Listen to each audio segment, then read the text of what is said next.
아침 여러분께 본문의 말씀 창세기 39장 1절부터 6절에 있는 말씀 가지고 하나님의 백성된 자의 삶의 자세라고 하는 제목으로 함께 은혜를 나누려고 합니다. 지금까지 한국 교회는 세계에서 그 유래를 찾아보지 못할 만큼 폭발적인 성장을 이루어왔습니다. 그러면서도 한국 교회에 끊임없는 이와 같은 비판이 이어져 왔는데, 그것은 바로 뭐냐면은 교회는 성장하는데 왜 사회는 아직도 이렇게 어두우냐 하는 것이었고, 또 하나는 1200만의 그리스도인이 있으면서 왜 사회는 변화되지 않느냐 하는 그와 같은 비판이었습니다. 여러분, 변명이야 여러 가지로 할 수 있겠습니다만은 중요한 것은 그리스도인들이 사회를 변화시킬 만큼 성숙되지 못했기 때문이라고 하는 것이 아마 가장 일단 이와 같은 그 변명이라고 저는 그렇게 생각합니다. 오늘 우리 사회 속에는 그리스도인들이 들어가 있지 않은 곳이 없을 만큼 여러분 모든 곳에 우리 그리스도인들이 다 들어가 있습니다. 정치계에도 들어가 있고 법조계에도 들어가 있고 경제계, 의료계, 회사, 공장 등 모든 곳에 우리 그리스도인들이 모두 들어가 있습니다. 만약 이와 같은 삶의 현장에서 성도들이 빛과 소금의 역할을 바르게 감당해 왔다고 한다면은 우리 사회는 굉장한 변화를 가져왔을 것이고, 또 여러분 놀라운 역사도 아마 이루어 나갔으리라고 생각을 합니다.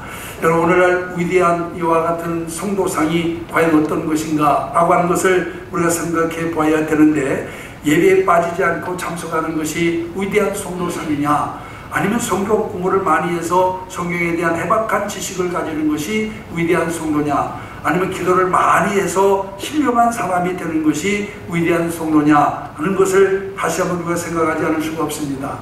물론 여러분, 예배, 성경 공부, 기도 모두 다 중요합니다. 제가 그것을 여러분 무시하는 것은 아니에요. 그러나 우리는 그렇기 때문에 우리는 예배를 통해 삶에 대한 희망을 얻고 새로운 용기를 얻습니다. 그렇기 때문에 예배는 무엇보다도 우리 그리스도인들에게 있어서 중요한 의식이라고 하는 사실을 우리가 기억을 해야 됩니다.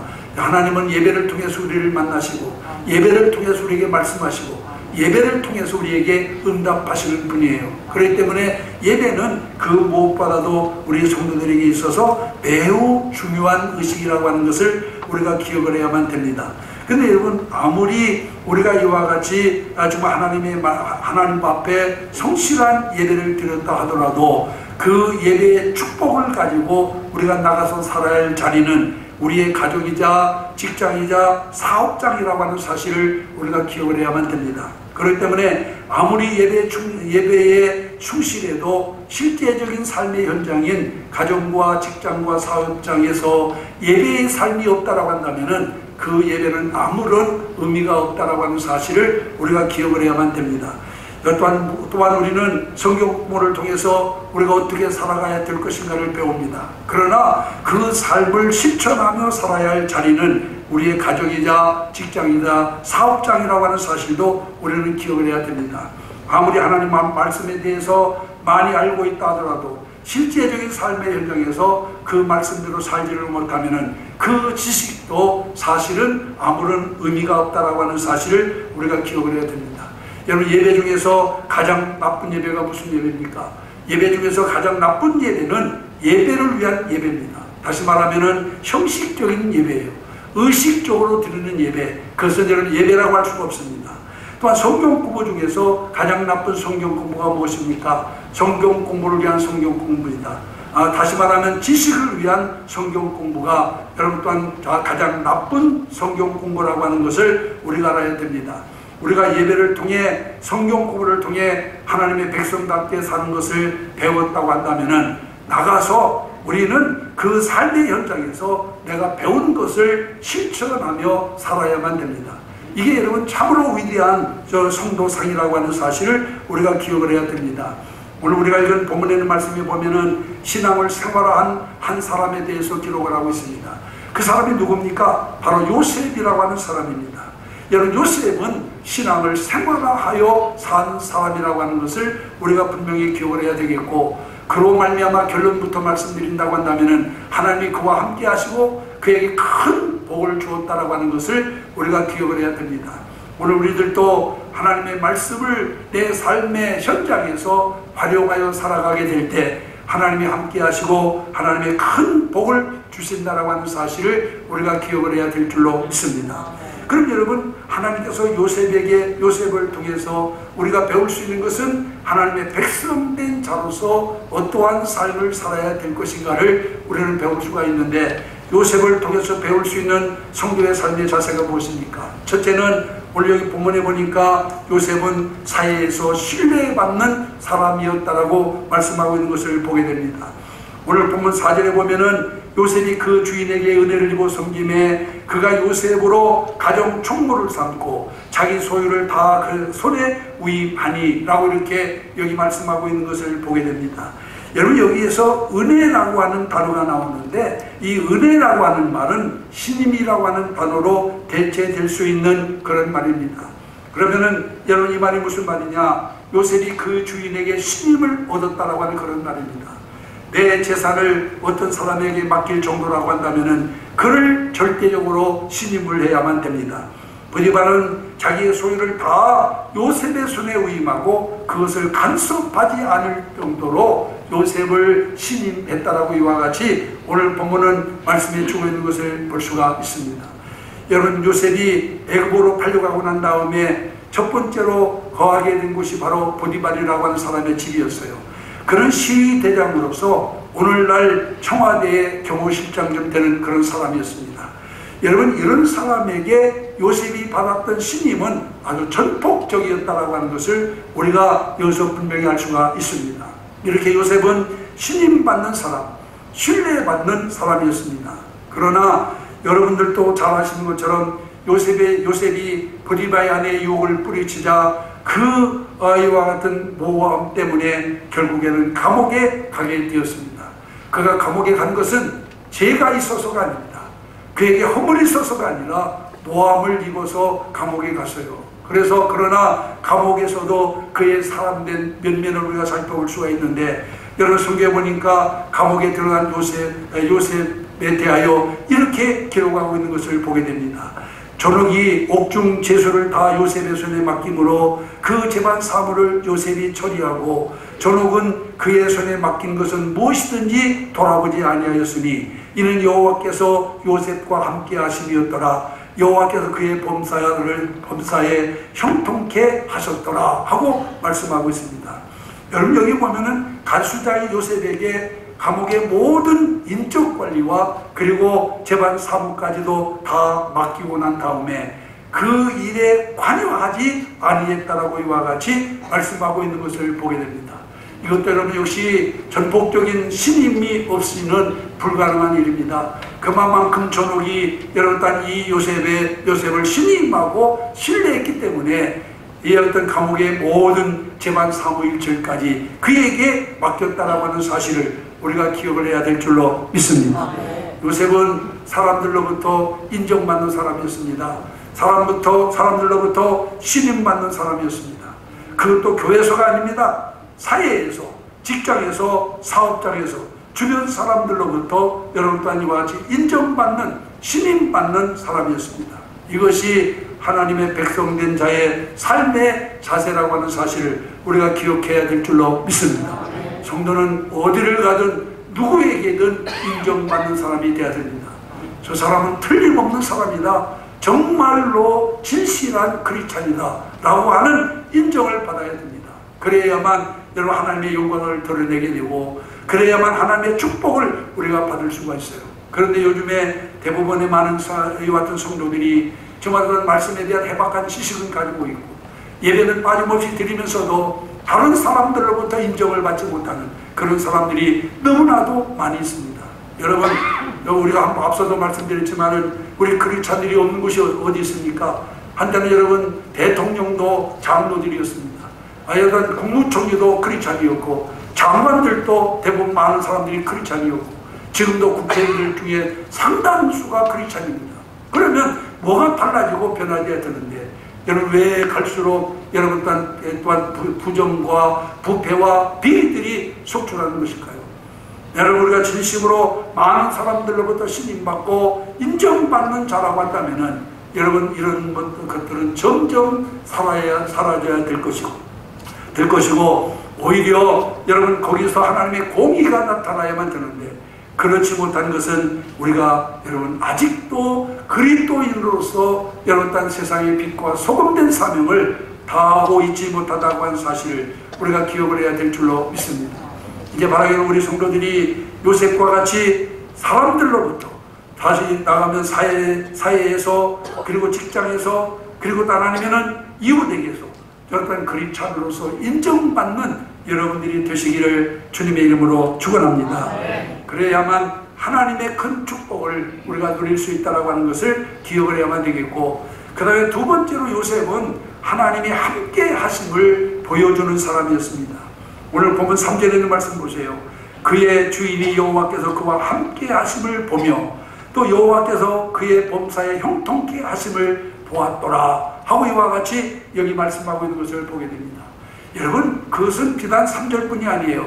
2절에도 보면은 여호와께서 요셉과 함께 하심으로 라고 말씀하고 있고, 21절에 내려가도 보면은 이에 여호와께서 요셉과 함께 하심이었더라 하고 이와 같이 말씀하고 있는 것을 보게 됩니다. 요셉은 하나님이 함께하는 사람이었습니다. 그리고 또한 하나님이 함께하는 것을 다른 사람에게 보여주는 사람이었습니다. 오늘 우리들은 하나님이 함께하는 자가 되어야 됩니다. 그리고 다른 사람에게 하나님이 나와 함께함을 보여줄 수 있는 자가 되어야 될 줄로 믿습니다. 그래야 참된 성도가 될 수 있는 거예요. 우리가 앞서도 말씀드린 것처럼 예배에 출석했다고 해서, 성경 공부를 했다고 해서 여러분 참된 성도가 되는 것은 아닙니다. 이제 우리는 정말로 하나님이 나와 함께하고 그것을 다른 사람들에게 보여줄 수 있는 삶을 살아가야만 될 줄로 믿습니다. 보디발은 하나님을 모르는 사람이었습니다. 여러분, 그러나 요셉을 보고 거기서 저 사람이야말로, 요셉이야말로 자기가 믿는 하나님이 함께하는 사람이다 라고 하는 것을 여러분 단 깨닫고, 그에게 여기 말하기를 3절에 있는 것처럼 함께하는 것을 보았다라고 이와 같이 말씀하고 있는 것을 볼 수가 있어요. 이제 오늘 우리들도 요셉과 같이 주님이 나와 함께함을 모든 사람들에게 보여줄 수 있는 삶을 살아야 될 줄로 믿습니다. 그러면 요셉이 어떤 삶을 살았기에 보디발이 그로 하나님이 함께하는 사람이라고 그렇게 말할 수 있었느냐 하는 겁니다. 우선 저는 무엇보다도 불평불만이 없는 그의 일관성 있는 삶의 모습 때문이라고 생각을 합니다. 여러분, 요셉은 지금 어떤 처지에 놓여 있습니까? 절망할 수밖에 없는 환경에 놓여 있습니다. 불평할 수밖에 없는 그런 환경에 놓여 있습니다. 한번 생각해 보세요. 요셉은 여러분 아버지로부터 특별한 사랑을 받고 성장했습니다. 다른 형제들과는 달리 채색 옷을 그 아버지가 지어 입힐 만큼 아버지의 사랑을 받고 성장을 했어요.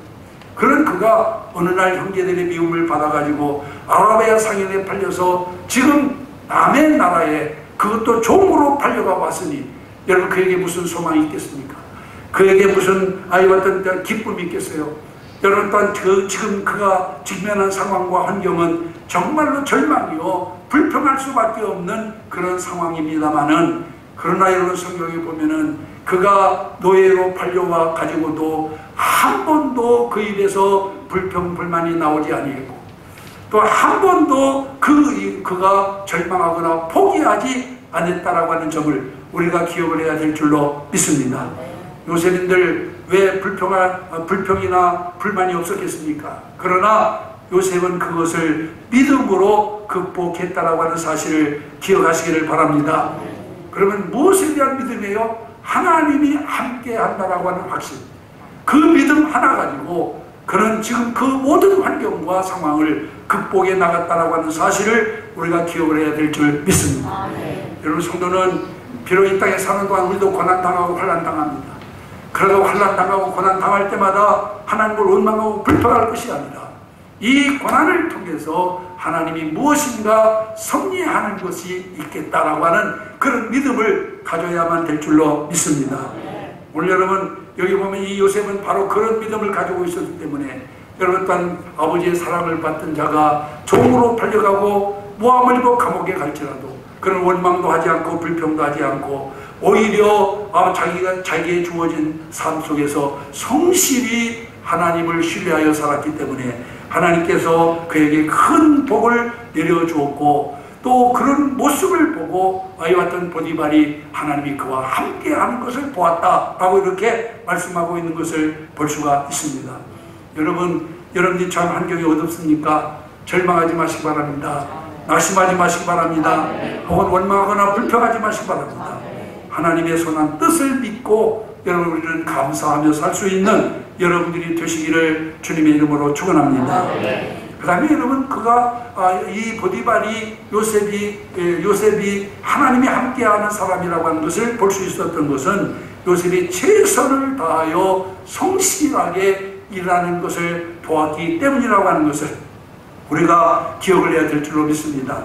본문에 보면 보디발이 자기 집과 그 모든 소유를 요셉에게 맡기자 하나님께서 요셉을 위하여 요셉만 축복한 것이 아니라 요셉이 섬기고 있는 보디발의 집에 복을 내렸다라고 이렇게 말씀하고 있는 것을 보게 됩니다.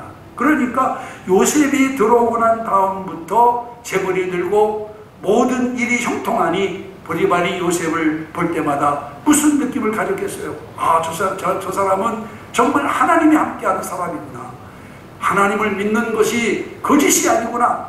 정말로 전능하신 하나님께서 그와 함께하는구나 하는 것을 그가 깨닫게 된 줄로 믿습니다.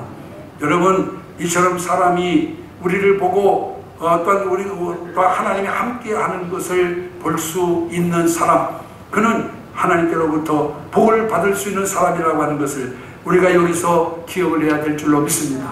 그래서 우리는 다른 사람으로부터 인정받고 다른 사람에게 하나님의 함께함을 보여줄 수 있는 사람이 되어야 여러분 우리가 성도로서의 올바른 삶을 살게 된다고 하는 것을 우리는 기억을 해야 되겠고, 그 다음에 세 번째로 요셉은 하나님을 증거하는 사람이었습니다. 최근 한국교회 안에서 행위와 신앙의 이중구조가 문제가 되면서 행함이 따르지 않는 많은 그리스도인들에 대한 비판이 강하게 이어져 오고 있습니다.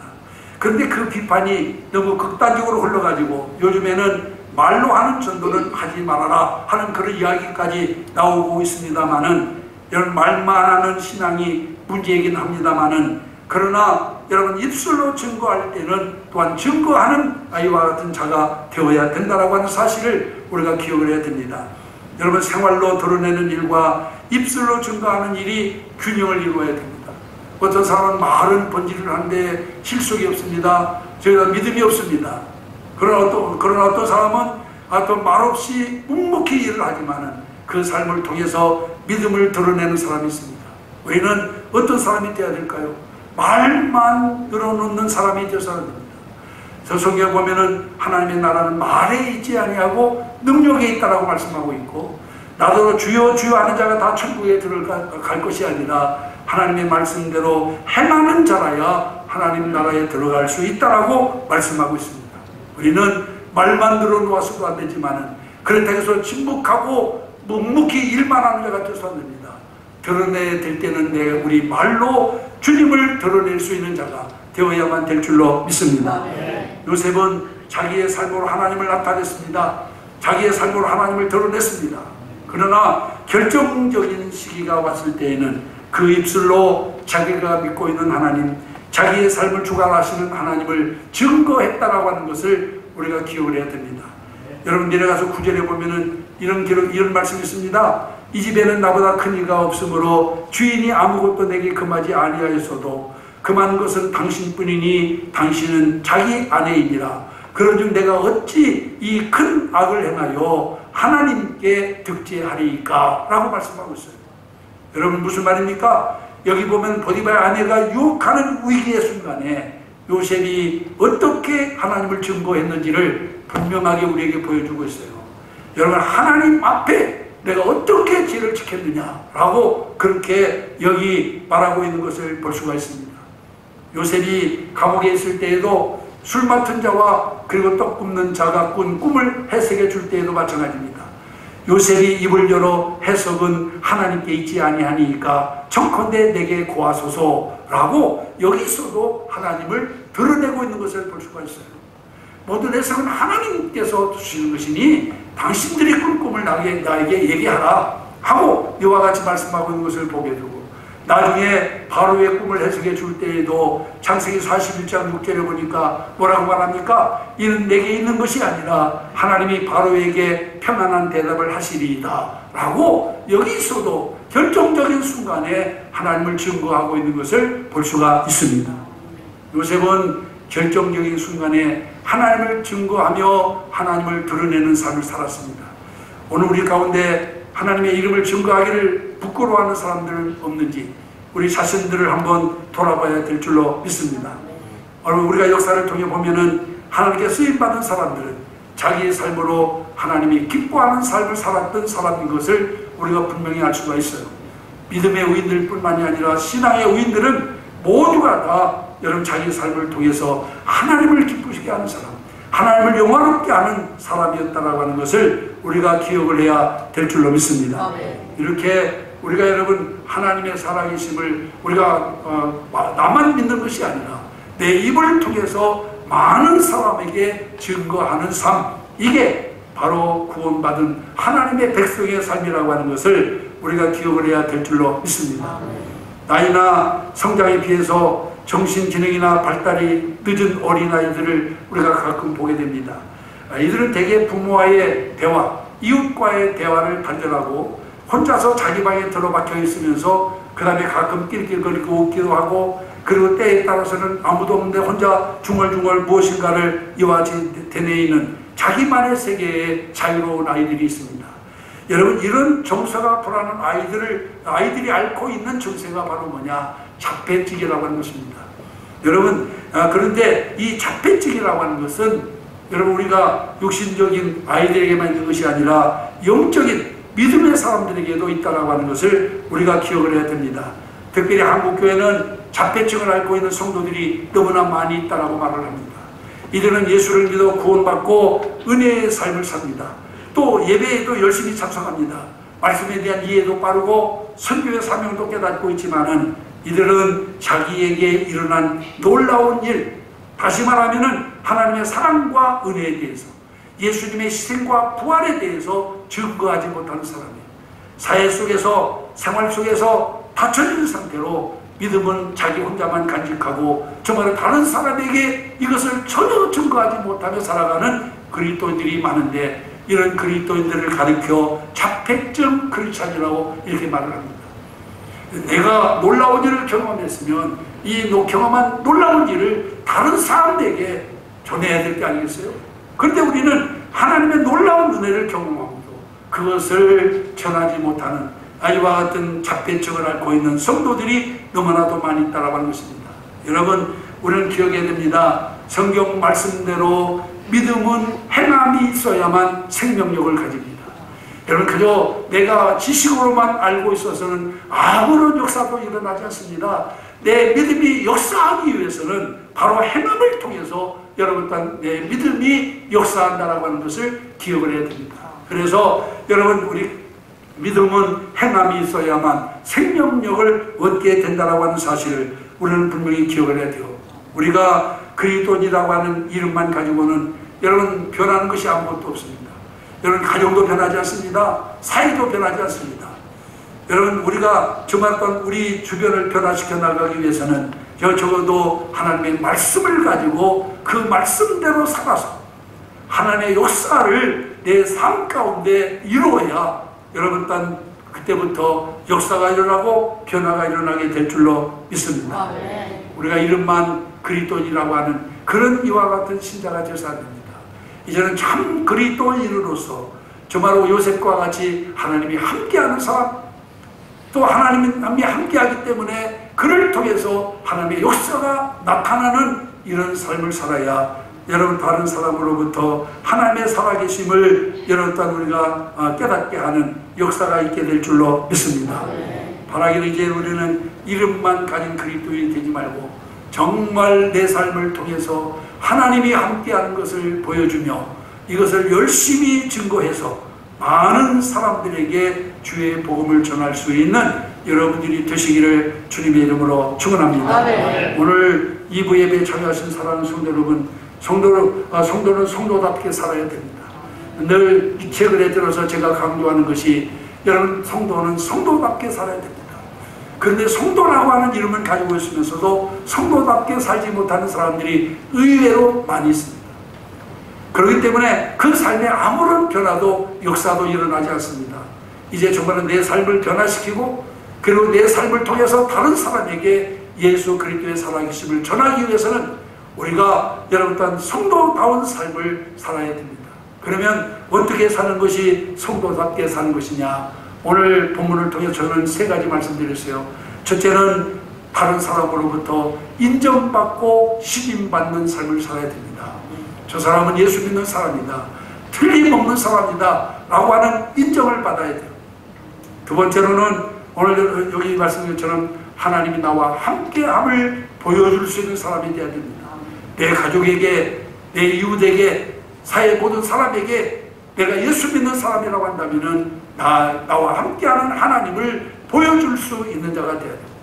그 다음에 세 번째로는 내가 받은 이 놀라운 은혜를 다른 사람에게 전할 수 있는 사람이 되어야 됩니다. 그래야 여러분 하나님의 백성다운 삶을 살 수 있고 하나님 그런 사람에게 복을 내려주신다라고 하는 것을 분명히 기억하고, 이제 우리 사랑하는 모든 성도들이 비록 코로나19로 힘들고 어려운 때지만 이런 때일수록 더 주님이 나와 함께함을 모든 사람에게 보여주며 인정받는 삶을 사시기를 주님의 이름으로 축원합니다.